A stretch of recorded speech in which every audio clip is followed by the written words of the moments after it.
આપણે આજે સમાજના જે વિવિધ ક્ષેત્રોના જે આપણી પાસે કેન્ડિડેટ હતા એમનું આપણે સન્માન કરાયું. હવે રૂપાલા સાહેબને બહાર જવાનું હોય, આપણે એમનો ખરેખર એટલા સ્પષ્ટ વક્તા છે કે ગુજરાતમાં માન્ય દેશના વડાપ્રધાન નરેન્દ્રભાઈ મોદી પછી જો કોઈનું વક્તા તરીકે આપણે બિરદાવવા હોય તો આપણા સ્વજન શ્રી રૂપાલા સાહેબને બિરદાવવા પડે. એવા માન્ય રૂપાલા સાહેબને હું વિનંતી કરું કે આજે તમને હવે અમને જે માર્ગદર્શન આપવું હોય એ માર્ગદર્શન આપો એવી હું આપને વિનંતી કરું છું. સૌરાષ્ટ્ર પટેલ સમાજ વડોદરાના ઉપક્રમે તેજસ્વી તારલાઓને સન્માનવાના આ કાર્યક્રમમાં મંચ પર બિરાજમાન મહાનુભાવો, હમણાં જ જેમને સરકારમાં વડોદરાનું પ્રતિનિધિત્વ કરવાનો અવસર મળ્યો છે એવા માનનીય મંત્રી શ્રી રાજેન્દ્રભાઈ, અહીંના આપણા લાડીલા મેયર મુરબ્બી શ્રી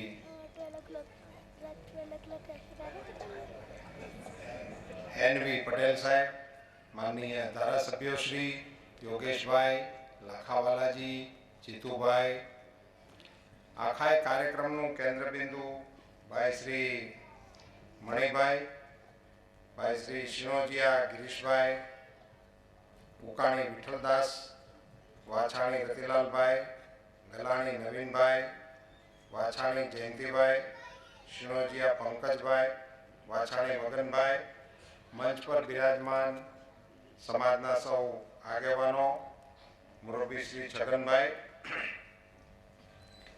અને જેમનું સન્માન થયું છે એવા બધા તેજસ્વી તારલાઓ, એમના વડીલો, વિશાળ સંખ્યામાં ઉપસ્થિત માતાઓ, બહેનો, બાળકો, હું મણિભાઈને હૃદયપૂર્વકના અભિનંદન આપવા માંગુ છું કે આજ રક્ષાબંધનના પવિત્ર તહેવારના દિવસે આટલી બધી બહેનોને આશીર્વાદ આપવા માટે એના દર્શન કરવાની તક મને આપી, એટલા માટે હું આપનો ખૂબ ખૂબ આભાર. એક બેન આપણી રાખડી બાંધવા આવે તો પણ આપણે ખૂબ ખુશ થઈ જતા હોય છે. અને આ ઓડિયન્સ જે છે એમાં 80-20 જેવો રેશિયો છે ને એટલા માટે પણ હું સમાજને ખૂબ અભિનંદન આપું છું. કારણ ગમે તે હોય પણ બહેનોની સંખ્યા ખૂબ સારી છે એટલે થોડું થોડું હવે બહેનોનું હાલવાનું શરૂ થયું છે. પહેલા શું હતું, અમારે ત્યાં કાર્યક્રમોમાં બહેનોને કોઈ કાર્યક્રમોમાં જવાનું જ ન હોય. એમ ઘરેથી પૂછે તો શું છે કે રાજકારણ વાળા આવ્યા છે, તમને શું ખબર પડે. પણ હવે ફેરફાર થઈ ગયો લાગે છે એટલે એનો ખૂબ રાજીપો વ્યક્ત કરું છું. આમે આપણે તો ઉમૈયાજીના વારસદારો છીએ એટલે આપણામાં તો અમે માતાજીનું જ ચલણ છે, પિતાજીનું ઓછું છે.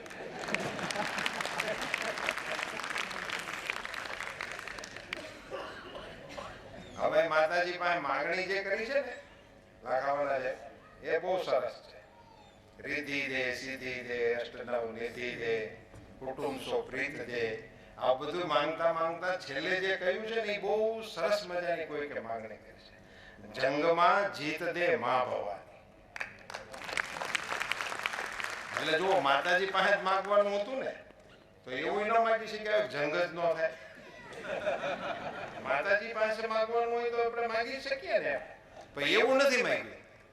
જંગ તો જીવન છે એટલે આવવાનો જ છે, પણ જંગને સ્વીકારવાનો, પણ જંગમાં જીત દે મા ભવાની, એ આપણી માગણી છે. અને આજે મને કહેતા ખૂબ ખુશી થાય છે કે આપણે કેટલા બધા તેજસ્વી તારલાઓ, બોલો અહીંયાથી આપણને ખબર નહોતી કે ઇન્ટરનેશનલ લેવલ સુધી રમવાવાળો એક આપણો જાગ્યા, એ આપણું ગૌરવ કહેવાય ને, અહીંથી એક જણ આપણો ઇન્ટરનેશનલ લેવલ સુધી પ્લે કરતો હોય. વડોદરા કાંઈક તો મને એમ લાગે છે ભાગ્યશાળી છે. ઇન્ટરનેશનલ ખેલાડી થયો નથી, ઇન્ટરનેશનલ પહોંચ્યો નથી. વડોદરાનું આમ એક પ્રકારે એ આપણું ગૌરવ છે. મને આ વડોદરાના વખાણ કરવા છોડું એટલે જૂની રાજધાની યાદ આવી જાય. હવે ગાયકવાડ સ્ટેટના મૂળ નાગરિકો, અમરેલી જિલ્લો ગાયકવાડમાં હતો, એટલે અમને અહીંયા આવીએ તમે હાચુકલી રાજધાનીમાં આવ્યો એવું લાગે, ગાંધીનગરને બદલે. એ આ એની એક અમને અસર હોય છે. અને આપણા રાજ્યમાં રાઇટ ટુ એજ્યુકેશન તો હમણાં આવ્યું, પણ મને બરાબર યાદ છે કે અમારા જિલ્લામાં ગાયકવાડ સરકારે મફત ફરજિયાત પ્રાથમિક શિક્ષણની શરૂઆત એ અમરેલી પ્રાંતથી કરેલી. વડોદરાએ કરેલી, પણ એની શરૂઆત અમરેલી પ્રાંતથી કરેલી. અને એટલે આજે પણ અમારા જિલ્લામાં ગરીબ માણસો મળી આવે, પણ અભણ નો મળી આવે. અમારા કોઈ તમે ગામડાઓમાં જાઓ તો ગરડા વૃદ્ધ માતા પિતા, બહેનો, ભાભા, ડોશીઓ મળે, પણ એ છાપું વાંચતા હોય એટલે એને સાંભળતા તમારે જેમ તેમ ન બોલવું, એને બધી ખબર હોય, જાણતા હોય છે. એટલે એ વખતની એક રાજવીની દીર્ઘદ્રષ્ટિ. આજે અહીંયા જે સન્માન થઈ રહ્યું છે એના સંદર્ભમાં હું એમને યાદ એટલા માટે કરું છું કે એમનો હીરક મહોત્સવ થયેલો મહારાજા સયાજીરાવ ગાયકવાડના શાસન વખતે. એમની 75 વર્ષની કોઈ ઘડીને ઉજવવા માટે હીરક મહોત્સવનો ગાયકવાડ સ્ટેટ તરફથી મહોત્સવ યોજાયેલો. એ મહોત્સવની ફલશ્રુતિ સ્વરૂપે 60% કરતા વિદ્યાર્થીને વધારે માર્ક હોય તો એમને જિલ્લા મથક ઉપર રહેવા માટેની મફત સગવડ આપવા માટેની વ્યવસ્થા આજની તારીખે ચાલુ છે. આજે ચાલુ છે. એની હોસ્ટેલ અમરેલીમાં હતી, એની હોસ્ટેલ અમદાવાદમાં છે. હીરક મહોત્સવ જયંતિના ઉપક્રમે ચાલતી એ વખતે એમની વ્યવસ્થા. એમાં અત્યારની આ વ્યવસ્થાઓની સામે જે પ્રશ્નો છે એના કેટલા સારા જવાબ છે. એમાંથી આ ભણેલો વિદ્યાર્થી તમારો મેયર છે. 60% માર્ક અને કોઈ પણ પ્રકારની બીજી અંદર લખવાની, માત્ર ગાયકવાડ સ્ટેટના વતની હોવાનો દાખલો. અમારા ગોંડલ સ્ટેટનું પણ આવો એક ઉદાહરણ છે. એમણે ફર્ગ્યુસન કોલેજમાં એ વખતે 2 સીટ રખાવેલી છે. એ વખતે આજે પણ છે ફર્ગ્યુસન કોલેજમાં. એ વખતે એ બધા રાજવીઓમાં જે શિક્ષણ પ્રત્યેનો લગાવ હતો ને એને કારણે આજે પણ આપણે અહીંયા બાળકોને સત્કારીએ. આ દીકરી આવી ફિઝિક્સમાં, એનો પહેલો નંબર, યુનિવર્સિટી ફર્સ્ટ ફિઝિક્સમાં, એટલે પીરિયડ ભરી ન મુકાય. આખો પીરિયડ બેહીન બહાર નીકળે ને ત્યાં મારા ઘાયલ થઈ ગયા હોય. હું સાદું જેવું તેવું પણ સાયન્સ ભણ્યો છું એટલે મને ખબર છે. હવે ફિઝિક્સના સાહેબોની હારે જે એ અમારી સામું જોતા હજી ભય લાગે આપણને. બોલો, એમાં એ દીકરી પહેલો નંબર યુનિવર્સિટીમાં, MS યુનિવર્સિટીમાં પ્રથમ નંબરે આવવું, હું તો એની માતાને ધન્યવાદ આપું છું, એના પિતાને ધન્યવાદ આપું. કેટલી બધી કાળજી રાખે છે. થોડુંક આપણે આ બધા અત્યારના જે સાંપ્રત પ્રવાહો છે એમાં મણિભાઈ ને એમની સગળી ટીમ, મણિભાઈ વાત કરતા હતા કે આ બધા મને લાગે ઉકાણીભાઈ ને એને બતાડીને કહેતા હતા કે આ બધા સ્થાપક માણસો છે, પણ હવે એમણે બધું અમને સોંપી દીધું છે. એટલે એ તો એક સહજ પ્રક્રિયા છે ને. આગળથી જે એમણે મશાલ પકડી હોય એ પછી મશાલ બીજાને આપે, મશાલ ત્રીજાને આપે. એમ એ આપણા ભાગમાં, તમારા ભાગમાં જવાબદારી આપી છે. પણ ટીમ તરીકે તમે આવી સારી રચના કરીને આ સમાજના જે લોકો આવું કશું કામ કરે એને જો તમે એને બિરદાવો જ નહીં તો ગામને તો ખબર ન પડે, ઘણી વખત સમાજમાં ખબર ના પડે. આપણને અહીંયા આવ્યા પછી, ધારો કે મને પછી ખબર પડી કે આપણો આવો ઇન્ટરનેશનલ પ્લેયર આપણા સમાજનો અહીંયા વડોદરામાં રહે છે, તો એની એ જરૂરી હોય છે. આમાં આપણે કઈ આપણે સમાજના છીએ એટલે એના વખાણ કરવા જોઈએ કે એવું જરૂરી છે એટલા માટે નથી. ના, વખાણ કરવાની કોઈ વ્યવસ્થા નથી, પણ જેમણે કશું કર્યું છે તો બીજા જે સામે બેઠા છે એમને પણ પ્રેરણા થાય કે આજે આની પીઠ થપથપાવે છે તો આવતી વખતે હું પણ મંચ ઉપર જાય. એકાદ છોકરો ગાંઠ વાળી લે ને કે આવતી વખતે મારે ગમે એમ કરી મંચ ઉપર ચડવું છે, તો એને એમાંથી પ્રેરણા મળતી હોય છે. આપણે નાટક ચેટક જોતા હોઈએ છીએ, ફિલ્મો જોતા હોઈએ છીએ, એને બહુ હળવાશથી લેતા હોઈએ છીએ ને. હરિશ્ચંદ્ર તારામતીનું એક નાટક એક છોકરાએ જોયું અને વિશ્વને મહાત્મા ગાંધી મળ્યા. એકમાત્ર એમણે નાટક જોયું.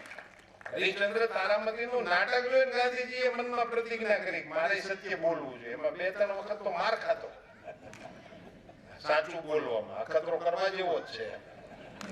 ટ્રાય કરજો, તમારે અઠવાડિયામાં તોફાન આવે. એક અઠવાડિયું તમે સાચું બોલવાની પ્રેક્ટિસ કરો, જુઓ તમે ઘરમાં જામી જાય. કારણ કે આપણે ઓફિસેથી તો રોજ મોડા આવવાના જ છીએ અને આપણા કારણો આપણે જ જાણતા હોય. તો રોજની પ્રેક્ટિસ છે. અત્યારે તો એવું બધું ઊંધું ચતું ચાલે છે કે આપણે છોકરાઓ આપણી સામે બેઠા હોય અને આપણે ફોન ઉપર કહેતા હોય હું તો બહાર છું, આજે નહીં મળી શકે. એની છોકરાઓ ઉપર કેટલી અસર થતી છે. આપણા જ બાળકો હોય, આપણી જ ઉપર ફોન આવ્યો હોય, આપણી પાસે પૈસા માંગતો હોય એટલે કે કઈક માથાકૂટ હોય એટલે આપણે એમ કહેતા હોય હું ઘેરે નથી. બોલો છોકરો કે સામે જ ઉભો હોય એ ભાળતો હોય કે મારા પપ્પા આવું કેમ કહેતા છે.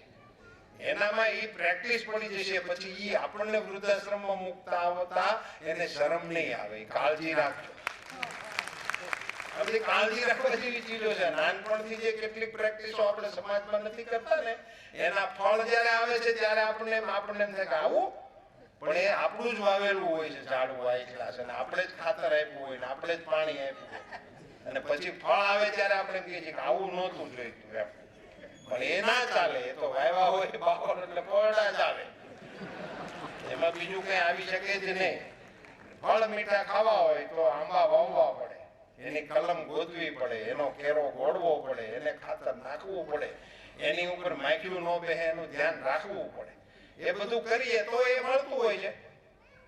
સમાજ જીવનની આમ એવી અત્યારે સ્થિતિ ઊભી થઈ ગઈ છે કે આપણું કુટુંબ હવે આમ બચ્યું જ નથી.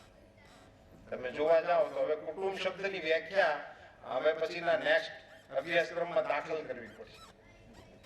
કારણ કે હવે માસી હોય જ નહીં. હોય નહીં, એક જ છોકરી હોય, માસી કેવી રીતે હોય? પહેલા તો અમે નાના હતા ત્યારે તો એરુણી થતી, એરુણી માસી થતી. આપણે થતી જ નથી. હવે માસી હોય ને, કાકા હોય ને, આવું બધું કશું હોય જ નહીં. એવા સમયમાંથી આપણે પસાર થઈ રહ્યા છે. એટલે આમ કુટુંબનું અસ્તિત્વ અત્યારની વર્તમાન વ્યવસ્થામાં થોડું ઘણું ભાંગી ગયું છે. અને જે નાનું મોટું થોડું બચ્યું હતું એ આપણે આપણી સુખ સગવડતા ખાતર એને ધક્કો મારી દીધો છે. એટલે અમારી પાસે અરજીઓ આવે બદલી કરવા માટે, બા વૃદ્ધ છે અને સારવાર કરવા માટે વડોદરા નજીક રાખવા જરૂરી છે, માટે મને વડોદરા મૂકો એવી માંગણી આવે. પણ જો હું જે કોઈ અધિકારી તપાસ કરવા મોકલું તો એ માળી 10 વર્ષથી કોઈ દી એને ભેગા ન હોય. આ બધી ખરી વરવી વાસ્તવિકતા છે. એટલે હવે આપણને કોણ જાણે શું વળગણ વળી ગયું છે. હમણાં એક રાજ્ય સરકારના એક પોલીસ અધિકારી સાથે મારે બેસવાનું થયું હતું. એમાંથી અમારે ચર્ચા કરતા હતા અને આ દીકરીઓને ભગાડી જવાના ને બધા ઇસ્યુઓની ચર્ચા હાલતી હતી. તો પછી એમાંથી એક જણે સરસ મજાનું તારણ કીધું કે આ કિસ્સાઓમાં વૃદ્ધિ થવાનું એક કારણ છે ને આપણી લાઈફસ્ટાઈલ છે. 2 પ્રકારના આપણા જીવનમાં ફેરફાર આવ્યા. પહેલા આપણે ગામડાઓમાં શેરીઓ હતી અને શેરી નાકે 1-2 ભાભા તો બેઠા જ હોય.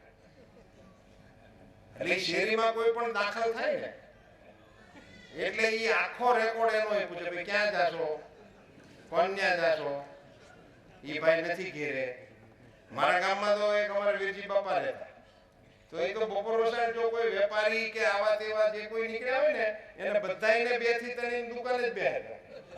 કે આટલા બધા હુતા હોય એટલે તું બે કરી પરોખા 3 વાગ્યા પછી જાય છે આવા જ દે. આ બધી બિન સરકારી વ્યવસ્થાઓ હતી આપણી મેળે ઊભી કરી. એટલે એમાંથી કોઈ પણ નીકળે કે જાય કે આવે શહેરોમાં પણ પોળની અંદર દાખલ થતા તો પોળની બધી જ વ્યક્તિઓને એની ખબર હોય કે આ મહેમાન ફલાણા અહીંયા આવ્યા છે, કે અજાણ્યું પાત્ર કે અજાણ્યું મોટરસાયકલ ગીર્યું એટલે આખી પોળના કાન અધર થઈ ગયા કે આ બીજી વખત કેમ આવ્યો આજને આજ. એટલે ફરજિયાતપણે એ કઈ પોતાના મનસુબાઓ સર કરી શકતો નહોતો. એક તો આ વ્યવસ્થાઓ આપણી હતી ને ગામડાઓમાં માણસો ગરીબ હતા. મેં જોયા છે એવા કિસ્સાઓ. બીમાર માણસ હોય અને આમ લંબાતી હોય ખાટલો, તો 25-50 લોકો આવીને બેઠા હોય. એ 85 જણાના ખિસ્સામાંથી રોકડ કાઢો ને તો 60 રૂપિયા નો થાય. 50 લોકો 50 બેઠા હોય તો એની કેશ કેપેસિટી 60 રૂપિયાની નો હોય. પણ એનામાં કહેવાની ક્ષમતા હોય, ભાઈ તું 3 દીથા જાગસ, તું હુઈ જા, અમે બેઠા છે. અમે ઘરના છોકરાઓને સુવડાવી દે. ઈ ક્ષમતા એનામાં હોય અને એની બધી વ્યવસ્થાઓમાં ઊભા પગે રહે, એમ કશું દઈ શકે લઈ શકે એ બધી પછીની વાત છે. અત્યારની તો વ્યવસ્થાઓ એવી છે કે એમાં એ પૈસાની તો કોઈ આવશ્યકતા જ નથી હોતી, પણ હાથ કરો ને રાડ ફાટી જાય તો કોઈ આવતું નથી. એવી આપણી વ્યવસ્થાઓ થઈ ગઈ છે. એક આ કારણ હતું ને બીજું આપણી કૌટુંબિક વ્યવસ્થાઓ એવી થઈ ગઈ. પહેલા તો શું હતું કે દીકરીઓ કુટુંબના ઘેરા વચ્ચે ઉછરતી. એની વેગી એની કાકી હોય, ફઈ હોય, માસી હોય, 8-10 બૈરાઓનો ઘેરો હોય, એમાં દીકરી ઉછરતી હોય. ઈ ક્યારે પરણે જેવડી થઈ જાય એને ખબર નહોતી પડતી. એટલે લોકગીતમાં તો એમ ગવાતું, લગ્ન ગીતમાં, કે દાદા એક જ પાંદડું અમે તોડ્યું અને તમે અમને વળાવ્યા સાસરિયાની વાટ જો. દાદાને આંગણ આંબલો આંબલો, ઘેરો ઘેર ગંભીર જો.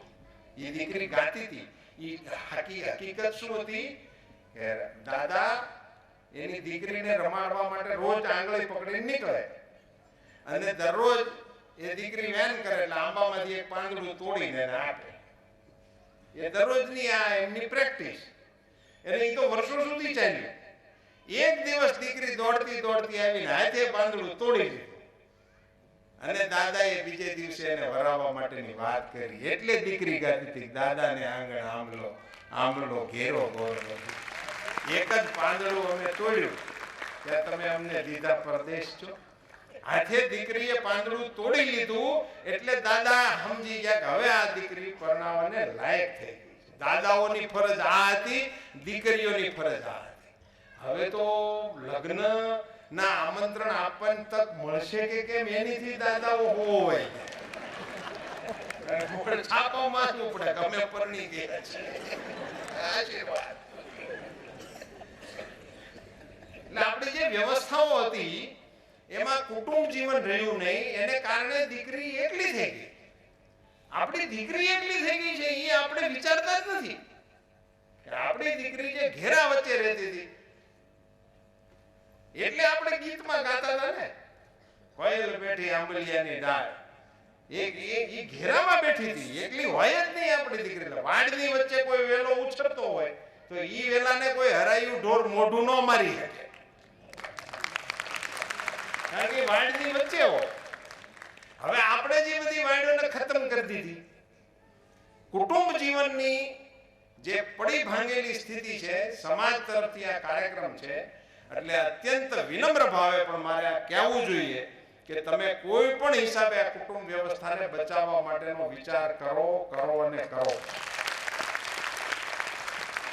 હવે આપણે ખૂબ આગળ વધી ગયા છે અને હજી માતાજીની કૃપાથી ખૂબ આગળ વધો. એ બાબતમાં કોઈ આપણે એવું નથી કહેતા કે હવે ફરીથી તમે 14મી સદીમાં જાઓ. આપણે આગળની સદીમાં પણ નેતૃત્વ કરો. પણ કુટુંબ વ્યવસ્થા એ આપણા દેશની મોટી મૂડી છે.